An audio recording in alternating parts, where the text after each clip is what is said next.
The key thought here is that the Vision Pro now and in the future, after several generations, is going to let you experience things that you couldn't otherwise experience if you were just living in reality or just making use of your own body. Hey, it's Chris. Today we're going to be talking about whether or not there's a reason, a purpose, outside of Apple making more money for the Vision Pro to exist. Now, before we get into it, I haven't even tried it out yet. Apple hasn't sent one my way, so I don't actually know what it's like to experience this device, but I know there's gonna be a ton of videos out there talking about the specs and the specific features and the weight and the battery life and the heat and all of that stuff. Instead, I wanna talk about this more from a philosophical angle, kind of along the lines of, is this something that you wanna have in your life or that we should have in our lives as a society? So hopefully by the time you uncover the information that you do from reviews and then combine it with this sort of thinking, you'll have a good idea about not just whether this is something you wanna spend money on, but whether this is something you wanna spend time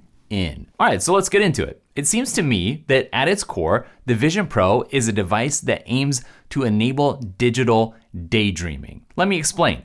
There's basically two big buckets or categories of things that you can do with the Vision Pro. On the one hand, you can do practical things like working or learning. And on the other hand, you can do imaginative things like watching movies or playing games. The practical things like getting some work done so that you can earn some money, so that you can go out and buy real things in the real world like food or a house or a car, those have real world implications. The wider world is affected by those practical things that you do. On the flip side, doing purely imaginative things like experiencing a really immersive video game, that doesn't really have any outside impact. It just influences your own inner world. Now, I think the earlier reviews have made it very clear that this is some cool technology that does enable interesting new experiences, but it may not be the best technology or the best way to do the practical things, like trying to be productive. It could be useful for that, but due to things like the weight or the battery life or the heat or just the isolation, maybe it isn't the optimal way to get work done, or maybe not yet. Again, I don't know because I haven't actually had a chance to try it out yet at this point, though I would like to. But I don't think that work is ultimately going to be the long-term thing that makes the Vision Pro special or gives it a reason to exist for consumers. Putting on my admittedly faulty prophecy glasses, right? You can look into the near future and you can see that AI is going to remove at least some of the necessity of doing any kind of human labor or work, whether digital or physical, okay? AI and robots are going to come for some, if not a lot of, or even all jobs eventually. So even the idea of being productive or efficient within the Vision Pro might be kind of time limited and something that's less relevant as time rolls on. But as long as you do still have a job, you might want to check out my productivity course, which is still 50% off for a limited time,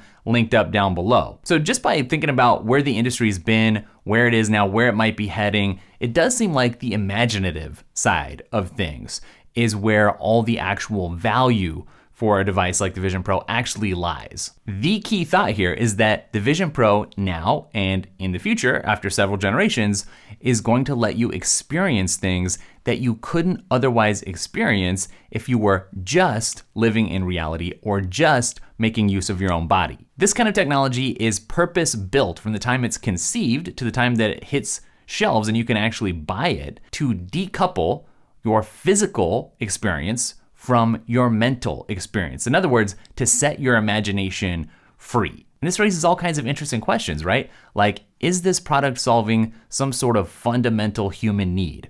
Or is it just innovation to see what's possible? Is it so that Apple can just make more money?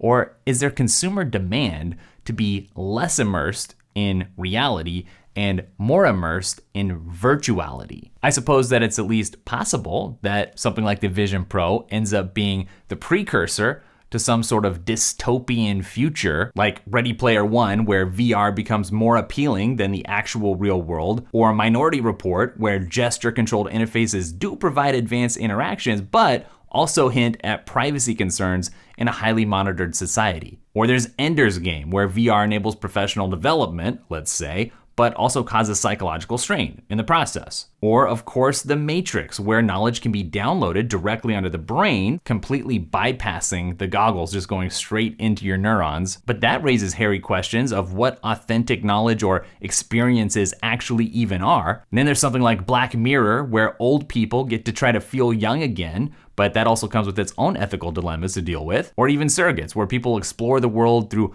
robotic avatars, which you might as well just do digitally. But in either case, it brings along societal disconnection because everything turns inward instead of outward. Now, whatever the Vision Pro does bring or enable, of course there's going to be trade-offs. There's trade-offs with everything, two sides to every equation, as my business partner likes to say. So immersive computing, call it spatial computing, call it virtual reality, augmented reality, however you want to think about it, and whatever the iteration, it's kind of like AI in that nobody took a poll for the people on the planet and said, hey guys, should we do this? Is this something that everybody wants to do? Let's count. Like, nobody took a poll and said, what should the future look like? It's just kind of happening by default to us. Now we have a chance to say, well, yeah, that's something I want. I'm going to spend my money on it and I want to spend my time in there. But let's just run it forward to the future. And let's say Apple Vision Pro 20 comes out in several years and it's just dialed in to the point where you could almost get a near one-to-one recreation or simulation of reality within the Vision Pro itself. So really great immersion. What do you do in such a simulation where you have so much power over your perception?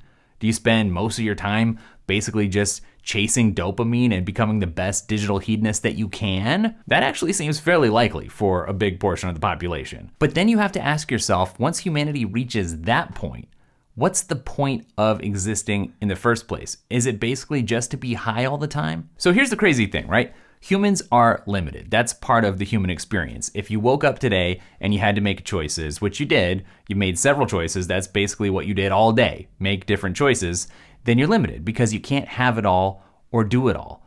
And actually, having something like Apple Vision version 20 or 40 or 50 doesn't really change that. You're still limited in many different ways. One of the ways that you're limited and will always be limited is that you're a mono-experiential person. What does that mean? That means even if you have a billion different great immersive lifelike VR experiences to choose from, you can only load one of them up to experience at one time because you have a single stream of experience that you can participate in. So a device like this original Apple Vision Pro here, as early as it is, as expensive as it is, as it gets refined in the future, it really isn't hard to see how this can raise all kinds of questions about meaning. What does it mean to be specifically a human? And should we get rid of limits that we can? There are some limits that are just thresholds we can go past. And are there certain other limits that we should leave alone? And I think every individual is going to have to think about where their red line is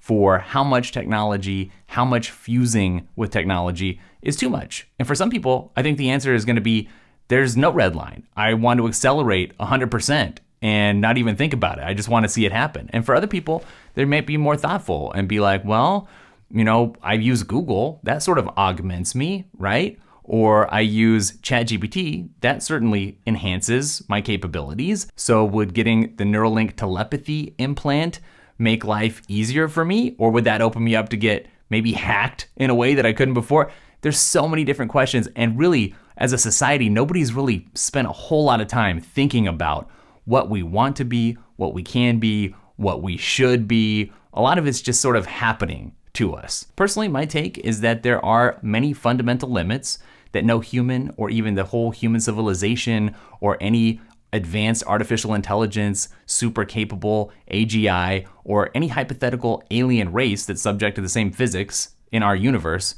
could ever even hope to blow past.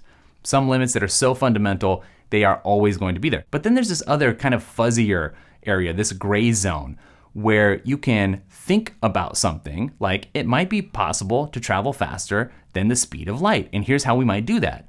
But in practical terms, there's a horizon that you're never going to be able to cross. So you can conceptualize it, but you can't actualize it.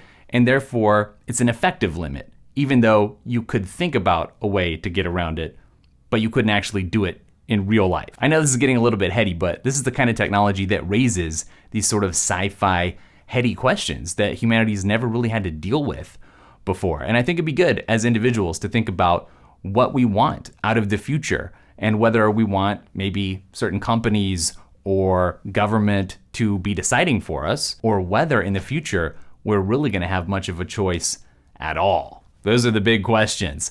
Let me know your thoughts. I'm really curious to see what you think about the Vision Pro, especially if you get one early and you've tried it, and extra especially what you think about the productivity side of things. Okay, for those of us that do or don't have the Vision Pro, check out the productivity course. It's linked up down below. Still 50% off for a limited time.